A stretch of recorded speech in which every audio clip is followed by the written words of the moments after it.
नमस्कार मित्रांनो, मी अभिषेक गिरटकर तुम्हा सर्वांच्या मी शिपाई महाराष्ट्राच्या ह्या यूट्यूब चॅनलवरती स्वागत करीत आहे. तर बघा मित्रांनो, तुम्हाला तर माहीतच आहे की आपण अग्निवीर भरती 2026साठी स्पेशल प्रिव्हियस इयर पेपर सोडवणे सुरू केले होते. त्याच्यात बघा मित्रांनो, हा पेपर नंबर 13 आहे. ठीक आहे, आणि गणित आणि बुद्धिमत्तासाठी हे क्लास राहणार आहेत. बिलकुल झालेल्या प्रश्नाचे एकदम सखोल विश्लेषण राहणार आहेत.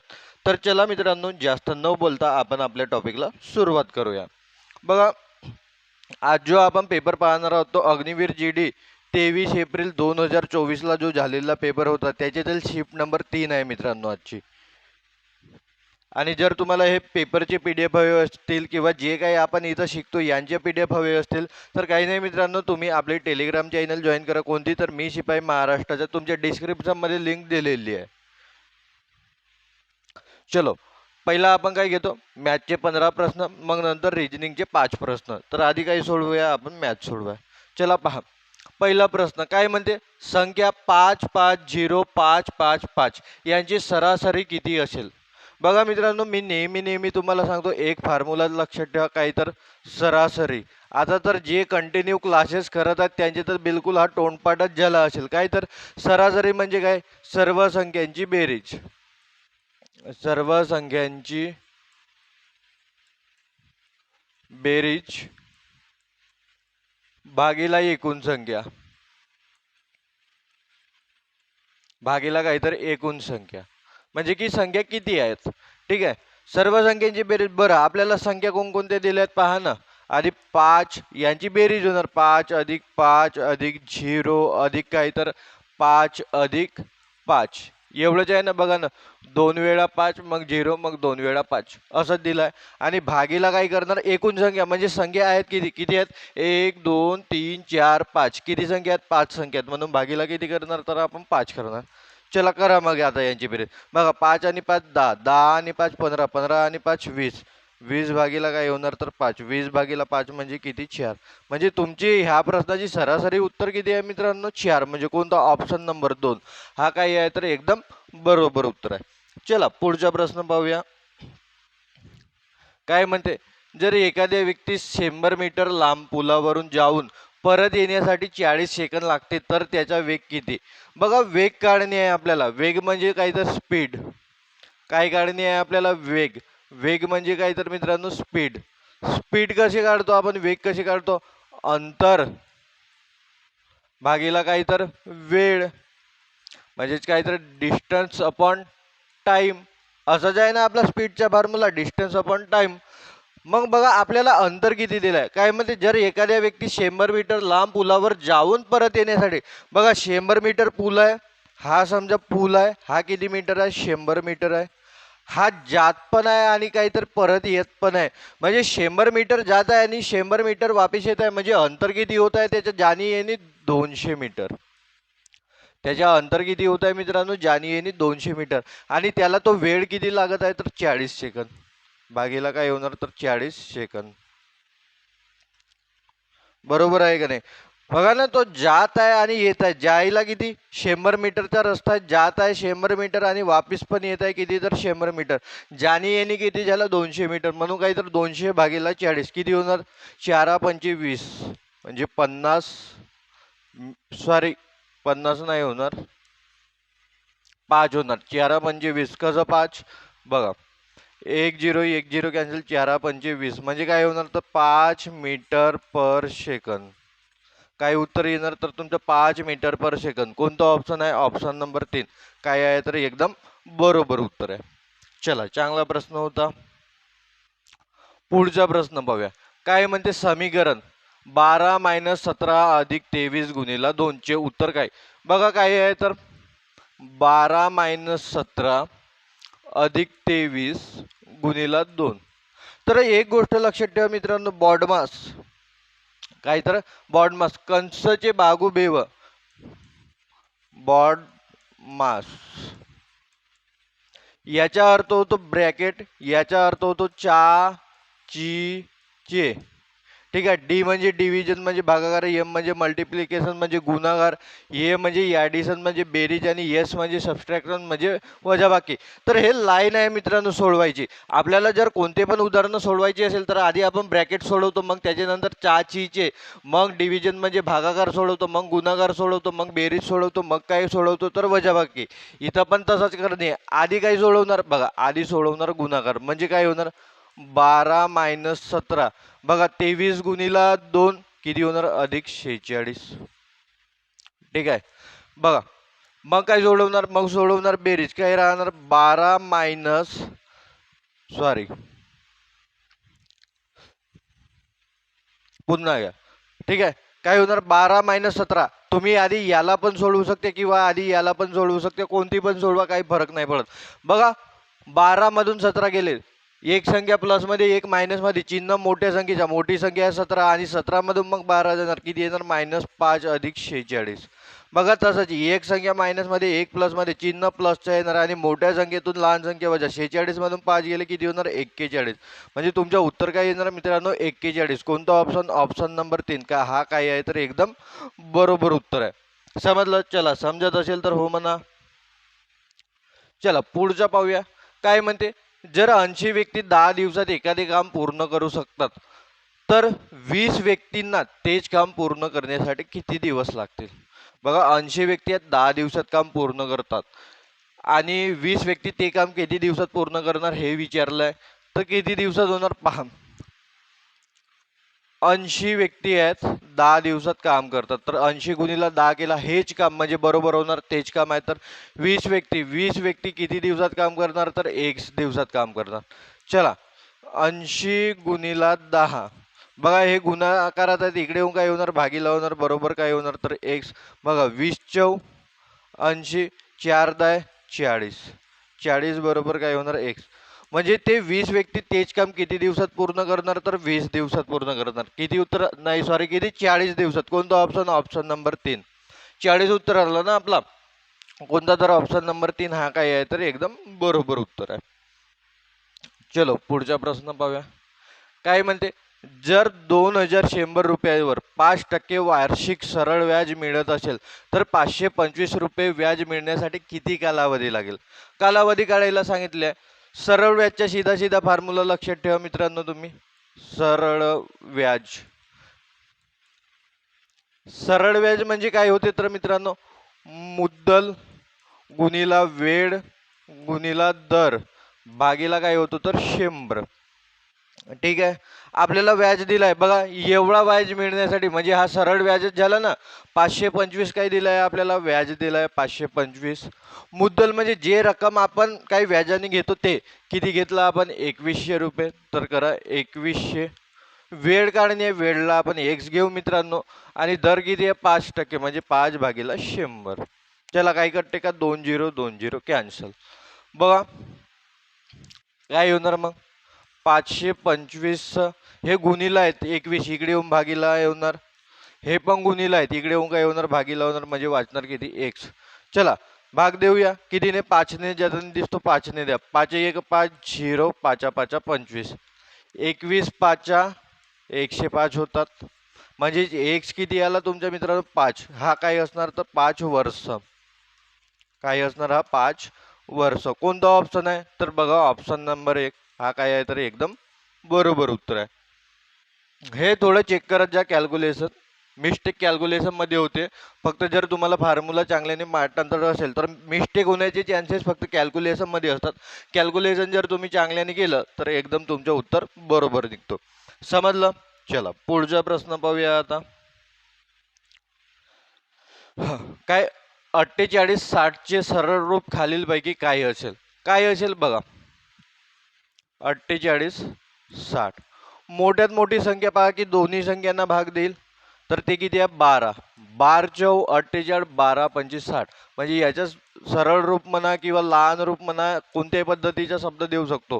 काय येणार तर याच्या 4 5. कोणता ऑप्शन, ऑप्शन नंबर 2 एकदम बरोबर उत्तर आहे. समजलं. चलो पुढचा प्रश्न पाहूया. जर काय म्हणते, जर 40 चॉकलेट मधील 40% भाग वाटून दिला तर किती चॉकलेट शिल्लक आहे. बघा कोणती पण एखादी वस्तू स्वतःमध्ये किती टक्के असते तर 100% असते, ही एक गोष्ट लक्षात ठेवा. किती टक्के असते स्वतःमध्ये कोणती पण वस्तू? 100%. कोणती पण जगातील वस्तू पहा तुम्ही 100%नीच गणना करता तिची. तर मला सांगा त्यातून 40% भाग वाटून दिला तर किती? 40% भाग वाटला म्हणजे 40% सॉरी किती? 40% 400 झालं ते. किती टक्के? तर 40%. काही जर वाटून दिला मग शिल्लक किती राहणार? 60%.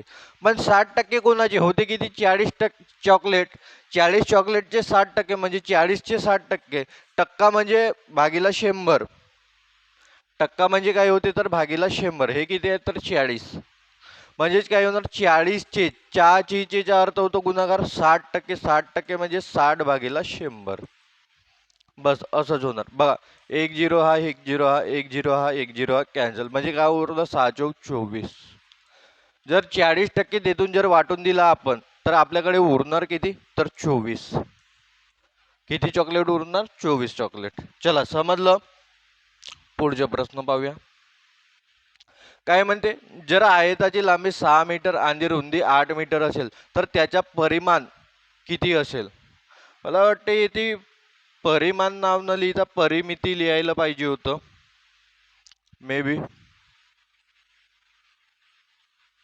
परिमिती आहे मित्रांनो हा नाव. ठीक आहे. परिमिती नाव आहे तो. ठीक आहे. परिमाण नाही परिमिती आहे.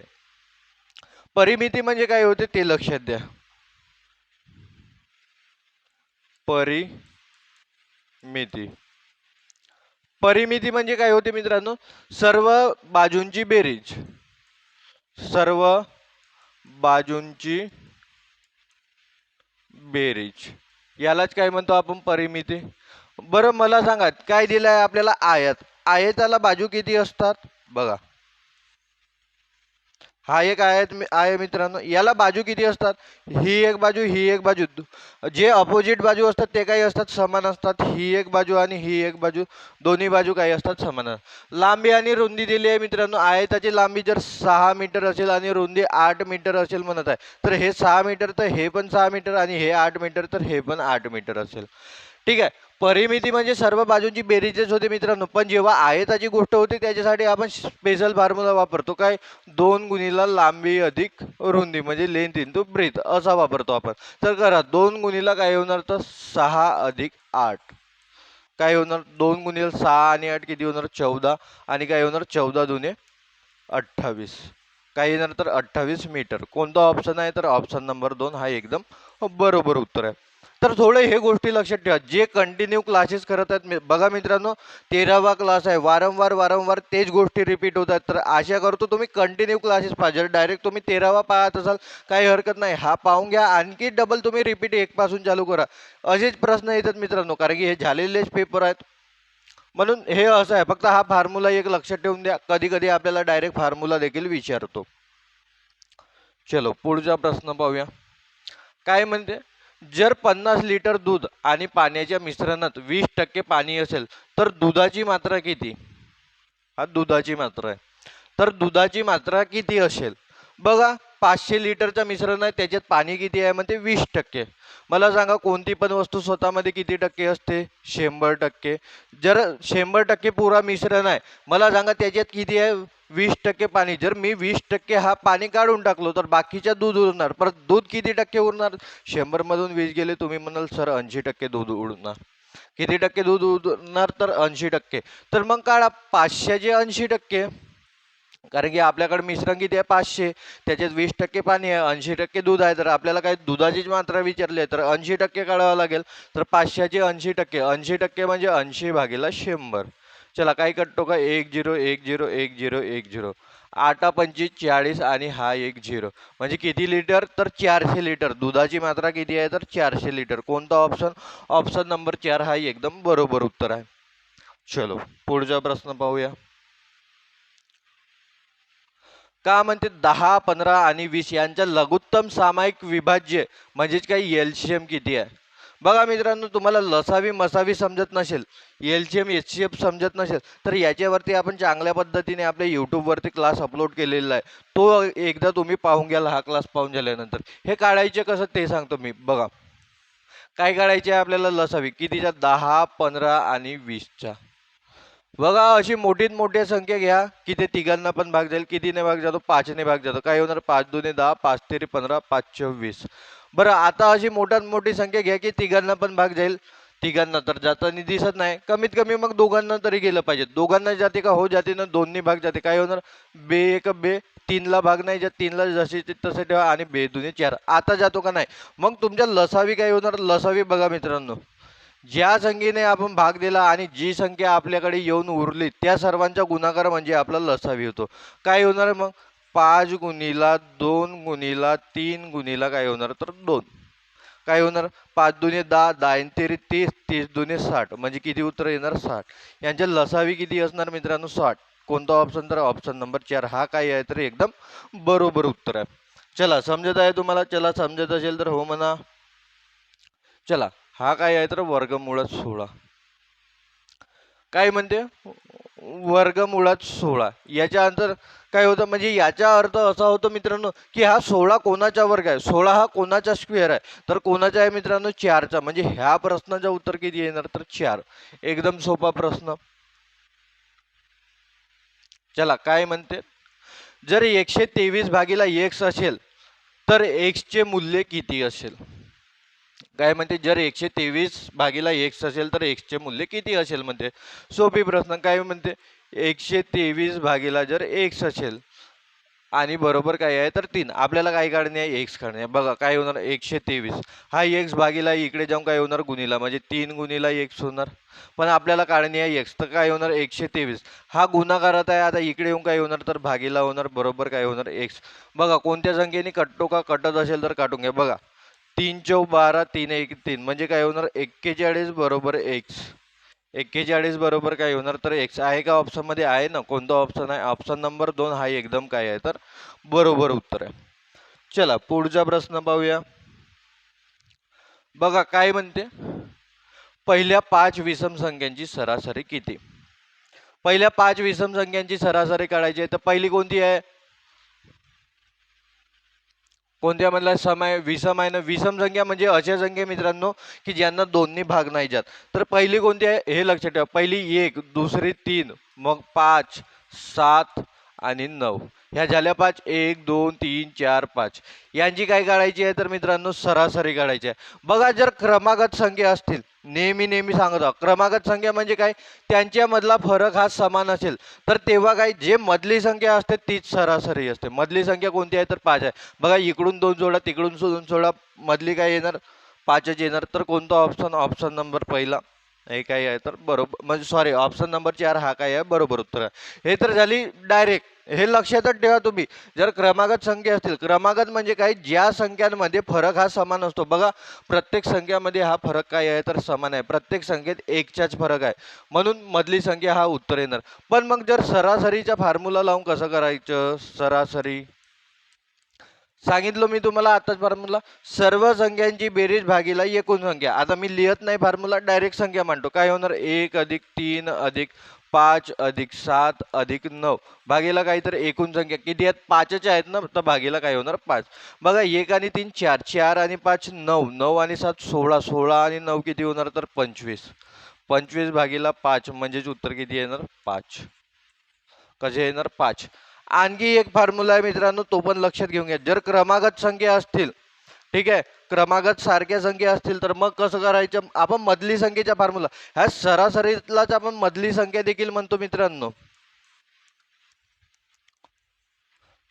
सरासरीलाच काही दुसरं नाव आहे तर मधली संख्या देखील. तर मग मधली संख्या कशी काढतो? याचा थोडा वेगळा फॉर्म्युला आहे.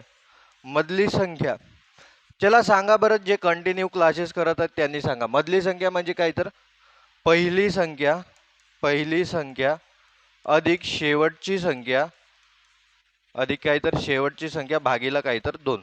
बरं पहिली संख्या काय आहे? 1. शेवटची संख्या काय आहे? तर 9 भागीला काय होणार? 2. 1 आणि 9 किती होणार? 10. 10 भागीला 2 म्हणजे किती येणार? 5. कोणत्याही पद्धतीने काढा मित्रांनो, तुमचं उत्तर काय येणार? तर समानच येणार. तर तुमचं उत्तर किती येणार? 5. बघा हे डायरेक्ट पद्धत झाली, शॉर्टकट मानू शकता तुम्ही. हा बिलकुल बेसिक फॉर्म्युल्यानुसार झाला आणि हा मधली संख्येचा फॉर्म्युला. कोणत्या पण असो आपल्याला उत्तरास पण मतलब आहे. तुम्ही कोणती पण पद्धत वापरा, माझं काम आहे सांगायचं, मी पूर्णच सांगणार. ठीक आहे, चलो पुढचा प्रश्न पाहूया. आयतामध्ये एकूण किती कर्ण असतात? आयतात एकूण किती कर्ण असतात सांगा बरं, किती कर्ण असतात? बरं, तुम्हाला कर्ण म्हणजे नेमकं माहित आहे का काय होते? तर बघा, हा आयत झाला. ठीक आहे, कर्ण म्हणत आहे आपल्याला, काय म्हणत आहे? कर्ण. तर कर्ण काय होतो ते पहा.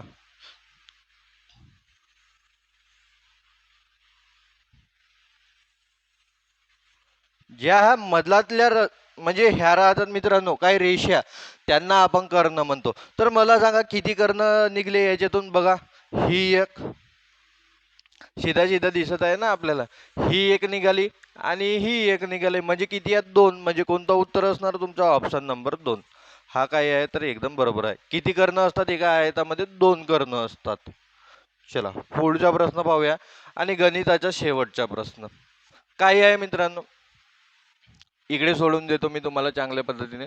7+33 गुणिला 44 भागीला 2 काय आहे? तर 44 भागीला 2 गुणिला 5 गुणिला 5. बघा, आताच मी तुम्हाला बॉडमासचा नियम सांगितलो. आधी सर्वात आधी काय करतो तर आपण ब्रॅकेट सॉल्व करतो. पण किती ब्रॅकेट आहेत? 3 ब्रॅकेट आहेत, तर तिन्ही ब्रॅकेट आपण सोबतच सॉल्व करणार. काय होणार? 7+30 40. 40 गुणिला 44 भागीला 2 म्हणजे किती होणार? 22. 44 भागीला 2 करणे म्हणजे काय? अर्धे करणे. गुणिला 5 गुणिला 5 काय होणार? तर 25 होणार. चला ठीक आहे, आधी जे सोपं जाते ते करा मित्रांनो. बघा, 25 किती होतात? तर 100. 25 काय होतात? 100 आणि हा एक झिरो गुणिला काय होणार? तर 22. म्हणजे काय होणार? 22 वर 3 झिरो. 22 वर काय होणार? तर 3 झिरो. आहे का ऑप्शन मध्ये? आहे ना. कोणतं उत्तर? Option number 2. किती येणार याचं उत्तर? तर 22,000. सोपी आहे, फक्त कॅल्क्युलेशन पाडे वगैरे हे ते गोष्टी आल्या की तुम्ही याला इझिली सोडवू शकता. तर किती उत्तर येणार याचा? आपला 22,000 हा काय आहे? तर एकदम बरोबर उत्तर आहे. चलो पुढचा प्रश्न पाहूया. म्हणजे 15 प्रश्न झाले मॅथचे. आता काय पाहणार आपण? रिजनिंग पाहणार. ठीक आहे, रिजनिंगचे किती प्रश्न असतात? 5 प्रश्न असतात. बघा, प्रश्न क्रमांक 1 काय आहे पहा. दिलेल्या शृंखलेतील गहाळ संख्या कोणती असेल ते सांगायचे. काय दिले आहे आपल्याला? 0 1 5 14 30 आणि पुढची संख्या कोणती असेल ते सांगायचे आहे. कोणती असेल थोडं विचार करा बरं. हा, याला काय करतो मी? ह्या बाजूला लिहितो. बघा काय आहे? 0 1 5 14 आणि 30. पुढे काय येणार ते बघायचे आहे. बघा, याच्यात लॉजिक कोणता लागत आहे ते पाहूया. बघा, 0 आणि 1 किती प्लस झाला? 1 प्लस झाला. बघा, 1 आणि 5 मध्ये किती? 4 प्लस. 5 आणि 14 मध्ये 9 प्लस आणि 14 आणि 30 मध्ये किती? 16 प्लस. बघा, हे तर काही समजून नाही राहिलं. 1 प्लस झाला, 4 प्लस झाला, 9 प्लस झाला, 16 प्लस झाला. पण एक मला दिसत आहे मित्रांनो. बघा, हा जो एक आहे हा एकच्या वर्ग आहे, हा दोनच्या वर्ग आहे, हा तीनच्या वर्ग आहे आणि हा काय आहे? तर 4च्या वर्ग आहे.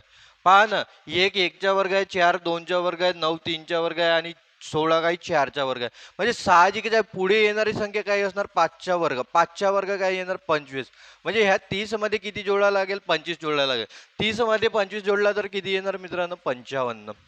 किती येणार? 55. कोणता ऑप्शन? तर ऑप्शन नंबर 3 हा काय आहे? तर एकदम बरोबर उत्तर आहे. 55 ह्या प्रश्नाचं उत्तर एकदम बरोबर आहे मित्रांनो. बघा, हे तुम्ही कितीही गोष्टी शिका पण लॉजिक आपला लागणे गरजेचे आहेत मित्रांनो. हे लॉजिकली प्रश्न असतात. तुमच्या लॉजिक लागल्यासाठी तर एक नंबर आणि सहजासहजी लॉजिक लागतो. थोडा विचार करायचा असे देखील प्रश्न येऊ शकतात. चांगला प्रश्न होता. चला काय म्हणते? NMLK NMLK पुढे काय येणार ते सांगायचे आहे. सोपीत दिसत आहे बघा. N 14व्या नंबरवर, M 13व्या, L 12व्या, K 11व्या. पुढे येणारा शब्द 10वा. बघा, 14 13 12 11 10. 10व्या नंबरवर J. कोणता ऑप्शन आहे? Option number 3. कारण की एक एक कमी होत जात आहे, थोडं उलटी सिरीज चालू झालेली आहे, तर तिथं काय येणार? J येणार. चला पुढचा प्रश्न पाहूया. काय म्हणते? खालील पर्यायापैकी तिसऱ्या शब्दाशी तसाच संबंध असलेला पर्याय निवडा जसा दुसरा पहिला शब्दाशी संबंध आहे. म्हणजे जसं पहा, कलाकार आहे, कलाकाराला कशाची गरज असते? कॅनव्हासची. कलाकाराला कशाची गरज असते? कॅनव्हासची. म्हणजे तो कॅनव्हासशी जुळून आहे कलाकार. मग मला सांगा मूर्तिकार कोणाशी जुळून आहे? बघा मूर्तिकार कलमच्या तर काही काम नाही, मूर्ती घडवतो. रंगाच्या काही काम नाही आहे त्याला. कागद तर दूर दूरपर्यंत नाही, तर काही दगड. मूर्तिकार कशावर मूर्ती काढतो? तर दगडावर. तर कोणता ऑप्शन? ऑप्शन नंबर 4 ह्या प्रश्नाचं एकदम बरोबर उत्तर आहे. चलो पुढचा प्रश्न पाहूया. काय म्हणते? एका मुलीच्या फोटोच्या दिशेने बोट दाखवत राखी म्हणाली. हे असे प्रश्न थोडे तोंडी निघतात, पण सावकाश वाचायचे ह्या प्रश्नांना. काय म्हणते? एका मुलीच्या फोटोच्या दिशेने बोट दाखवत राखी म्हणाली, ती माझ्या नवऱ्याच्या पत्नीची मुलगी आहे. ती माझ्या नवऱ्याच्या पत्नीची मुलगी. तिच्या नवऱ्याची पत्नी कोण राहणार? ही स्वतः राखी राहणार. आणि तिची मुलगी म्हणजे कोण? हिचीच मुलगी होणार ते. तर त्या मुलीचे राखीशी काय संबंध? म्हणजे ते मुलगी त्या राखीची कोण होणार? अरे मुलगीच होणार ना. कोण होणार? तर मुलगी होणार. कोणता उत्तर येणार? मुलगी. चला सोपी प्रश्न होता. चला शेवटचा प्रश्न काय म्हणते? प्रश्न क्रमांक 5. एक व्यक्ती पश्चिमेकडे 5 किलोमीटर चालतो, नंतर उत्तरेकडे 3 किलोमीटर चालतो. आता तो कोणत्या दिशेला आहे? काय म्हणते? तुम्हाला दिशा समजतात का मित्रांनो? हे उत्तर, दक्षिण, पूर्व, पश्चिम ह्या अशा पद्धतीने दिशा आहेत. तर काय म्हणते? एक व्यक्ती पश्चिमेकडे 5 किलोमीटर चालतो. जर त्याने इथपासून चालायला सुरुवात केली तर पश्चिम दिशा हे आहे. हा इकडे किती? तर 5 किलोमीटर चालतो. ठीक आहे. मग नंतर काय म्हणते? नंतर उत्तरेकडे 3 किलोमीटर चालतो. जसा हा आहे उत्तर दिशा कोणती? तर वरची. तर उत्तरेकडे 3 किलोमीटर चालतो. उत्तरेकडे किती किलोमीटर चालतो? तर 3 किलोमीटर. उत्तर दिशा वरची, तर त्याला वर न्यायचं. आता तो कोणत्या दिशेला आहे? एक मिनिट